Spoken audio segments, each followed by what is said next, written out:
It's 5 now if you want to start. Yeah, okay. Right, good evening everybody. It is 5 o'clock and the live streaming has started. And before we go introductions, can I just welcome James Stroyan to his first cabinet meeting. Good to see you, James, and welcome to the team. I think everybody probably has met you by now. I think everybody has, have they? You've met the new director who took over from Suzanne? Yes? Yeah, I think most people know me, so thank you, Councillor Scott. Appreciate that. Welcome. No, not at all. So introductions, Lynn, are you just going to go through the attendance? Yeah, I'll just check everybody's in attendance. If you could just answer when I call your name. Councillor Clark, Children and Young People Portfolio. Here. Councillor Dalston, Deputy Leader in Stronger Communities Portfolio. Yeah, I'm here. Councillor Johnson, Resources Portfolio. Here. Councillor Kia, Local Services Portfolio. Here. Councillor Marshall, Economy Portfolio. I'm here. Councillor Mills, Adults Portfolio. I'm here. Councillor Nicholson, Health and Housing Portfolio. I'm here. And we've got Councillor Mrs Scott, Leader of the Council, who's also in attendance. We've got a couple of other members with us. Councillor Harker, Leader of the Opposition. Yes, I'm here. Thanks, Lynn. Councillor Curry, Leader of the Lib Dem Group. Yes, here. Councillor Snedker, Leader of the Green Group. Yes, I'm here, Lynn. And Councillor Wallace. Yes, hello, thanks, Lynn. Hi. We've got a number of officers as well. Paul Wildsmith, Managing Director. Hello, Lynn. Yes, I'm here. Thank you. Ian Williams, Director of Economic Growth and Neighbourhood Services. Hello, Lynn. Yes, I'm here. Great, thank you. James Stroyan, Acting Director of Children and Adult Services. Yes, I'm here, Lynn. Great, thank you. Luke Swinhoe, Assistant Director, Law and Governance. Good evening, everyone. Hiya. And finally, Elizabeth Davison, Assistant Director, Resources. I'm here, thanks, Lynn. Thank you. Thank you very much, everybody. Item number 2 is declaration of interest. Does anybody have declarations of interest? If you could just raise your hand. No, it doesn't appear so. Item number 3 is to hear relevant representations from members and the general public on items on the Cabinet agenda. I understand, Councillor Wallace, you have got questions, and I think it's on item 10. Is that correct? That's right, Councillor Mrs Scott. Right, okay, well, we'll take you when we get to item 10. Thank you. Item 4, to approve the minutes of the meeting of the Cabinet held on the 15th of September, pages 1 to 10. Can I move those minutes and can I have a seconder? Can I have a seconder, please? Seconded. Thank you. Are there any items that anybody wants to raise on those minutes? No. Is that agreed then? Thank you. I presume since nobody has put their hand up to say they don't agree, we'll take it as agreed. Item 5, matters referred to Cabinet. There are no matters referred to Cabinet for this meeting. Item number 6, issues arising from Scrutiny Committee. There are no issues arising from scrutiny committee. So item number 7 is death in service. Councillor Mills. Thank you, Councillor Scott. This report is to inform members of the recent death in service of Sally Lakey. The report acknowledges the sad death of Sally, who was a business support officer working within the commissioning and transformation team. Sally passed away in hospital on the 29th of September following a short illness. Sally was 59 years old and had 5 years service within the council. She was a valued and well-liked member of the team and will be very sadly missed by all who knew her. To inform members that contact has been made with Sally's family, to extend our sympathies and to offer support at this difficult time. I would request and move that members note the content and recommendations of the report and that we pay tribute to Sally and note her valued contribution to this local authority. Thank you. Thank you, Rachel, and I would second that. Are there any comments or questions? No, is that agreed? I presume it's agreed because there's no indications to not agree with it. Item number 8, repair to the Victorian Indoor Market. Councillor Marshall. Thanks, Chair. This is a report to gain Cabinet approval for the release of previously agreed capital funds for the repairs to the roof of the Victorian Indoor Market. We entered into a lease with Market Asset Management in 2017, and as part of those contract negotiations, it was acknowledged that the market roof was in a poor state of repair, which the council had made previous financial provision to address and repair. And that was over and above the agreed works Mamwood carried out. There's currently £300,000 set aside for this work, and this report requests that this capital funding is released to carry out repairs to the indoor market roof. There has been a procurement exercise. A contractor has been selected based on the price of the works is £240,128. The balance of £59,000, 872 will be set aside as a contingency. And it's recommended that members approve the release of £300,000 from the agreed capital budgets for the works to commence. So I would move that the recommendation at paragraph 5 is approved for the reason given at paragraph 6. Thank you. Do we have a seconder for that? I'll second that, Heather. Thank you. Are there any questions on the report? No? Is that agreed then? Just raise your hand if you don't agree. I think it's easier. Okay. Thank you very much indeed. Thank you. That's approved, Councillor Marshall. Item number 9, land to the rear of Tanbridge Court, Woodlands Road, Darlington. Councillor Marshall again. Thank you, Chair. This report is to identify the plot of land to the rear of Tanbridge Court off Woodland Road as a potential site to be included in the Council's Self-Build and Custom House Build register.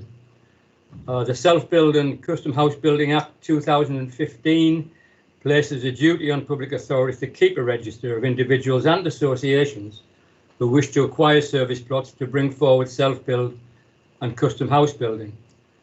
Darlington currently have a requirement to deliver one service plot by October 2020. The council-owned former Cocketton Depot site at the rear of Tanbridge Court off Woodlands Road is considered to be suitable for this potential self-build and is surplus to operational requirements. And I would move that the recommendation at paragraph 8 are approved for the reasons given in para 9. Thank you, Chair. Is that seconded? Can we have a seconder, please? I'll second that. Thank you. Any questions to the report? Councillor Harker.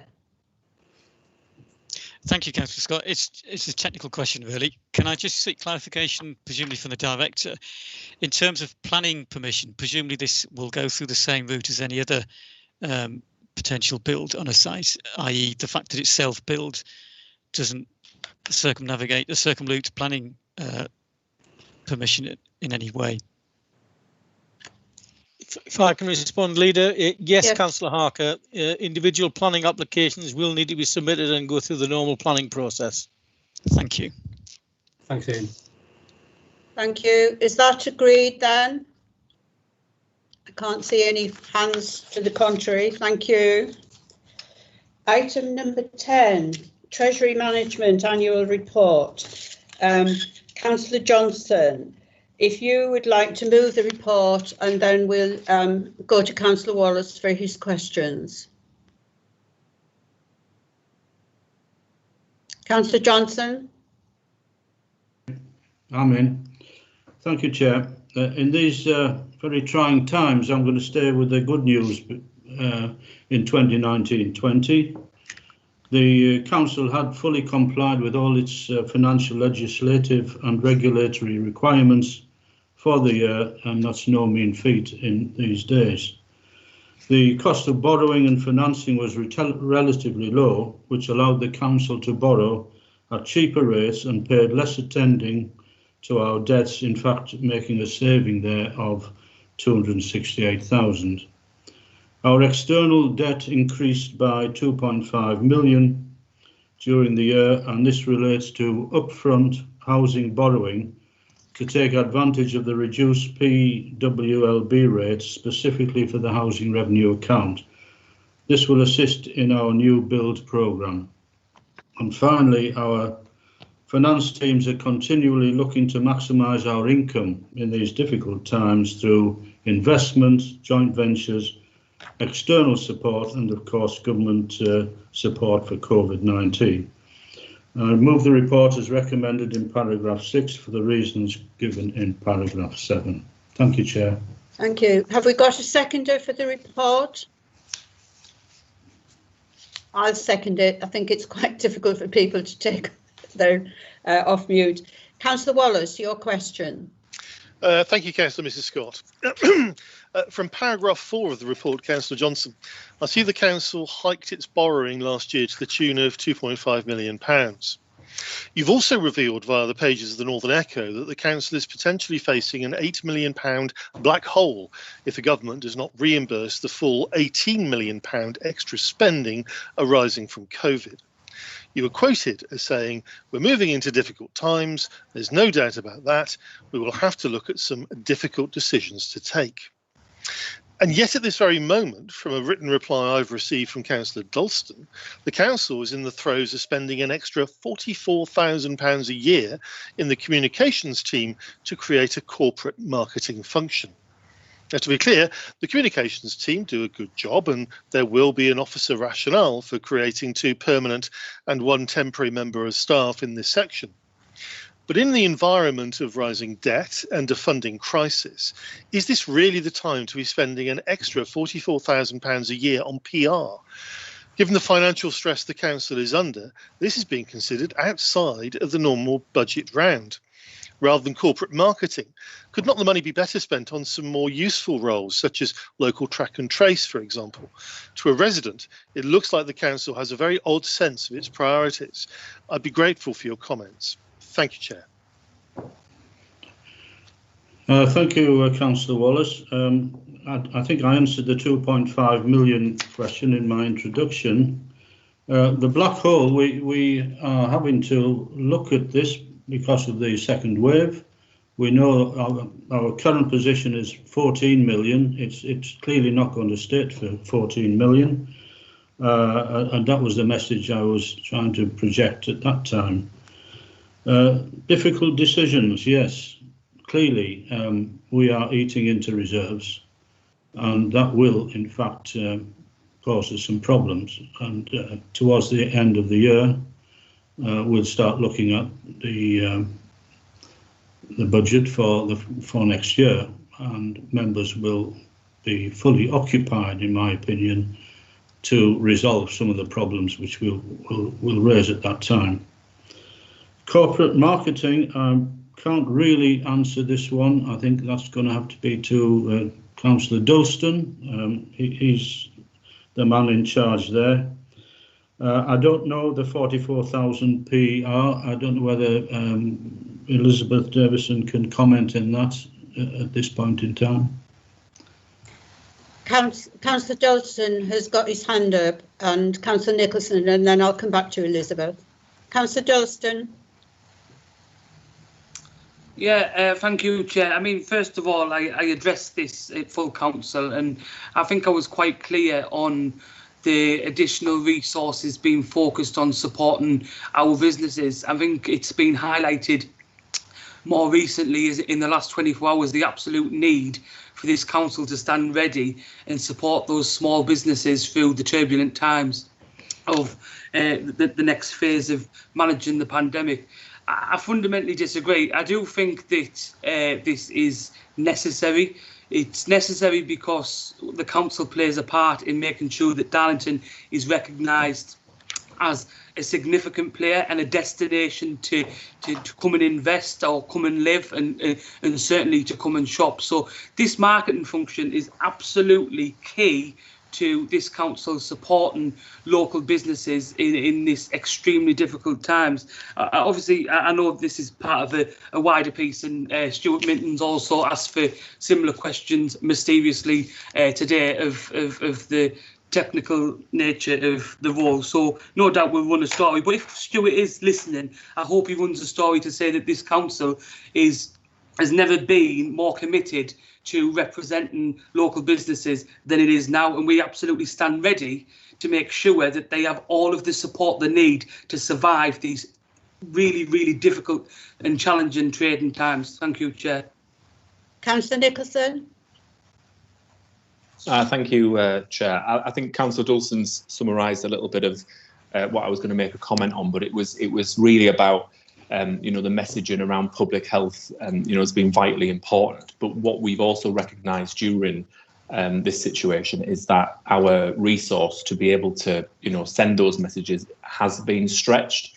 So it's really important that we add more people to our communications team, and whether they're called marketing people or communications officers, fundamentally they are people who will communicate the council's message to residents.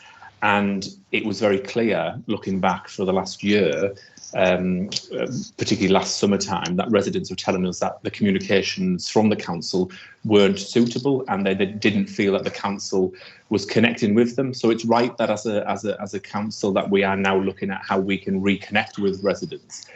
So I just wanted to make that point. Elizabeth, do you want to make any comment? No, I don't. I haven't got anything further to add. Thank you, Chair. Right. Councillor Wallace, I noticed you've got your hand up, but your question has been answered. If I may, Chair, I think Councillor Dalston's under a bit of a misapprehension as to what the corporate marketing team will actually be doing, because I've done a bit of research myself, and I understand it's exactly what you'd expect a corporate marketing team to be doing. It's about looking at how the local authority promotes a message on roundabouts, pulling together work on car parks, flags in town. Can I just stop you there? You didn't ask what of it. You were asking about the finance of it. You didn't ask what they were doing, and I think you've had your answer. Thank you very much indeed. Can we agree the report? Oh, Councillor Sedka, sorry, I didn't see your hand. That's perfectly fine, Councillor Mrs. Scott. I completely understand the difficult financial situations that the council finds itself under, the majority of which is completely outside our control, with the extra spending on coronavirus, which was absolutely necessary. However, when we come to look at spending within the council, I think you would be surprised if I didn't mention the current subsidy to people driving into the town that's currently running at about £400,000 a quarter. I'd question whether the council can afford something that costs £1.6 million a year when we're in such a perilous state. And I'd be interested to know in Councillor Johnston's view on whether that's something that we would be looking to get rid of on the expenditure or maintain. The second point is possibly maybe a little bit off the wall, is that I noticed yesterday the Bank of England wrote to banks asking if they're ready for negative interest rates, which signals to me a rather desperation from the Bank of England that they're very worried about the economy of the country going forward and how that would affect us as a council over the medium term. Councillor Johnson. Thank you, Chair. The Cabinet decided that they would carry on with the driving subsidy until Christmas. Sorry, I could hear somebody talking over the top. And that, as far as I'm aware, is not going to be continued, on the basis that we are looking to save money as much as we can here. On the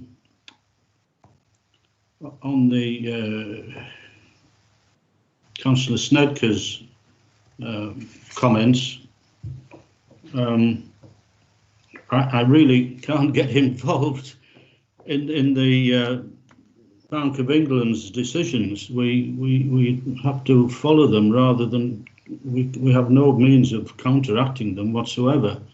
So yes, I would be extremely concerned that negative rates will set off a really bad impression elsewhere in the world. So not to be welcomed by any means. Thank you. Are there any more questions to Councillor Johnson? Can we agree the report? Thank you, everybody. Item 11, regulation of investigatory powers. This is Councillor Johnson again. Fairly long intro on this one, I'm afraid, Chair. This report updates members on the developments subject to the RIPA since last Cabinet.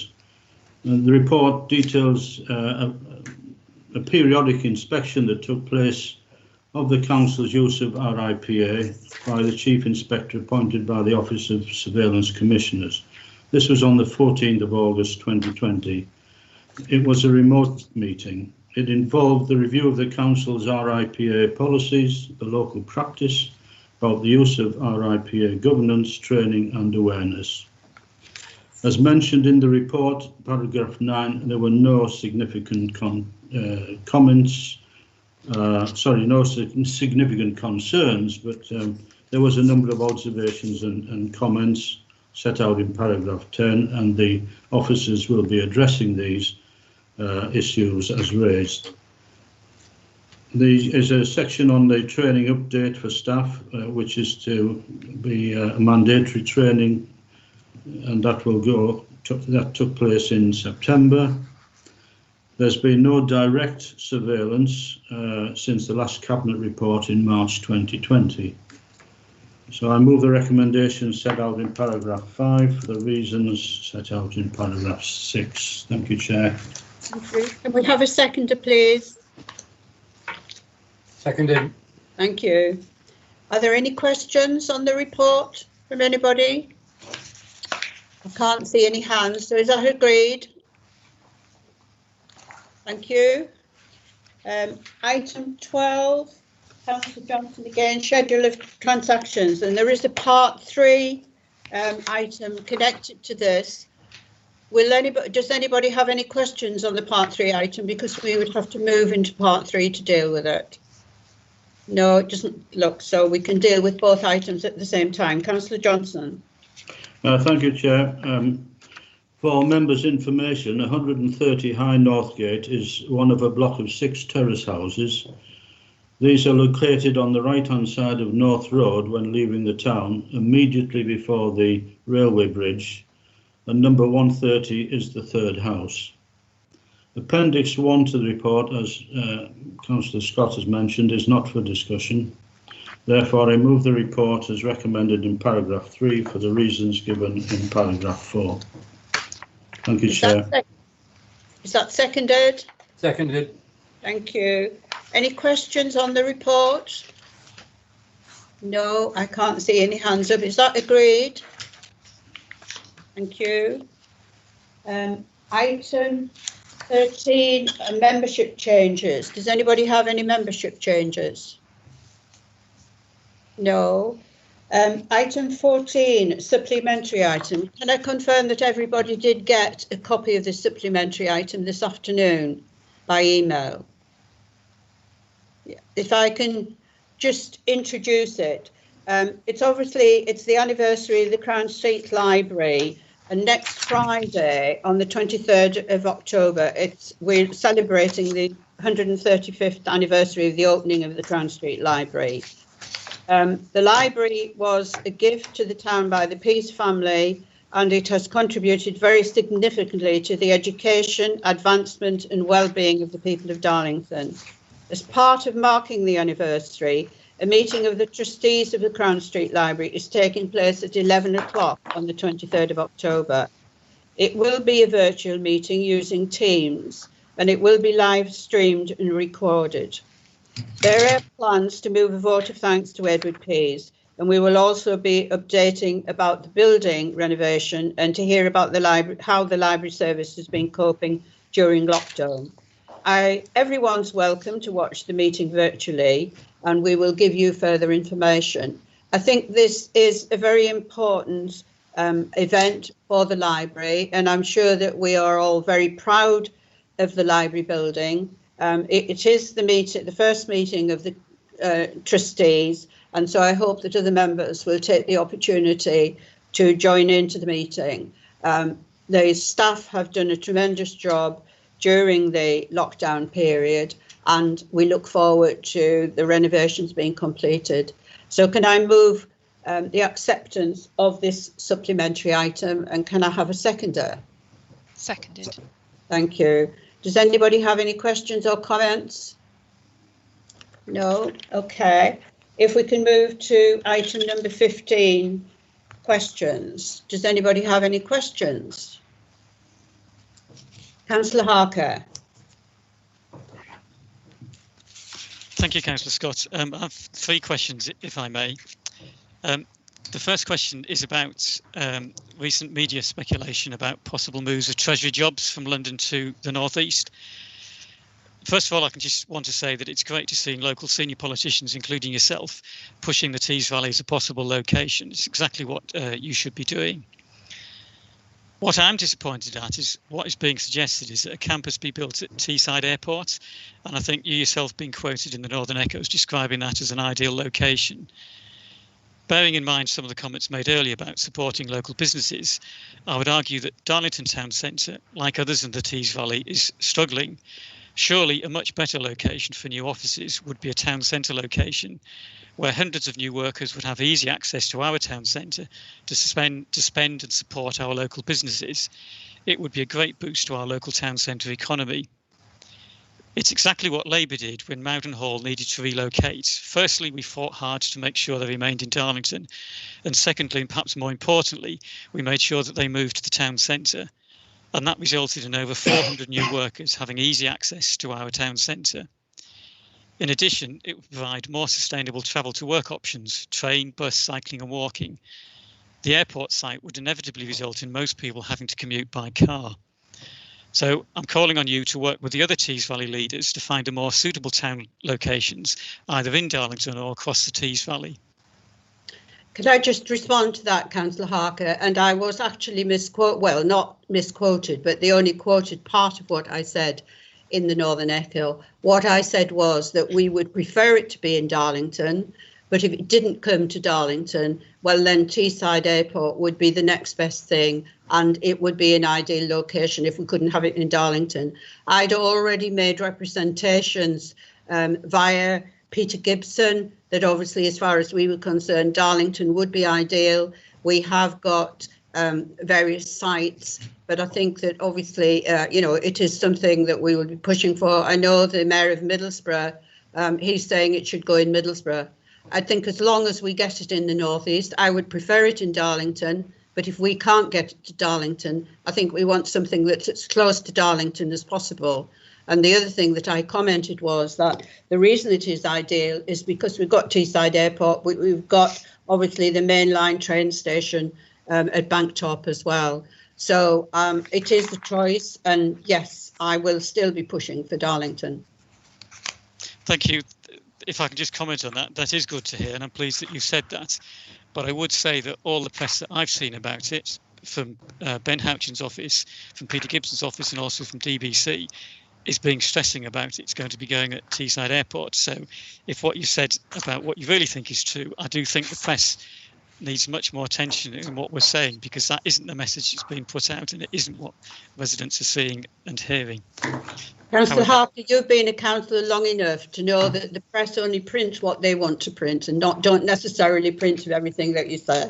But I can certainly get that message across again. What is your next question? So my second question is about food poverty. The report, an analysis by the Food Foundation, which is supported by Marcus Rutherford's campaign to end child food poverty, has recently estimated approximately in the UK around 1 million new pupils have recently been registered for free school meals. And as COVID-19 crisis starts to wreak havoc on family incomes, the Food Foundation report, The Broken Plate 2020, is quite a harrowing read. It describes growing levels of food insecurity. Rising levels of food insecurity will almost certainly bring increased levels of inequality in terms of health gap, widening attainment at schools, and consequential earnings gap in later life, and widening life expectancy. And my question is simply this: have we seen in Darlington increased levels of free school meal registration? I would have to write to you with an answer to that, Councillor Harker. I couldn't give you that answer off the top of my head, so I will certainly write to you. But I think obviously this is something that, because we've now gone into the Tier 2 group for COVID, we have made applications to the government for extra funding, because yes, I think that they will be in effect for families during the extra restrictions, and it's something that we're very aware of. But I certainly will get that information for you. Thank you. And my final question, if I may, is also COVID related. And I'm asking this because I've been asked by a number of older residents, and some of my colleagues have been asked a similar question, and it concerns trick or treat. There's been some speculation in the press as to what's happening on trick or treat night. There's been some suggestions that government has banned it. There's been some suggestions that some local authorities that are already in Tier 2 have already said comments about it. On the concern arises around older people being caught with the dilemma of not answering the door if they're knocked on trick and treat and fearing retribution, and secondly, clearly being fearful of opening the door for fear of being contracting the virus through contact with children who are trick-or-treating. And my question is really simple. As a local authority, are we able to put out either what the guidance is or some sensible advice about what children can and can't do, or can and shouldn't do, because there's plenty of alternatives to what they could do instead of the normal activities on trick-or-treat night that would both give them something to do to celebrate this event, but also to not do so in a way that puts at risk some of our older residents in the community. I would certainly agree with that, Councillor Harker, and yes, we will look into it, and we will obviously include Graham Hall and his team into to ensure that, you know, even if we put out suggestions, there will be people who will still want to do it. And I think it's important that we do make sure that older people aren't frightened by it, and obviously under the COVID restrictions, I think it will be even more difficult for families to go out with trick-or-treating. So yes, I agree with you. We will certainly look into that. Thank you. Any other questions? No? Well, in that case, can I thank everybody for your attendance? And it's not a very nice evening, so go home and spend the time by the fire, I think. Thank you very much indeed. Thanks, everybody. Thank you.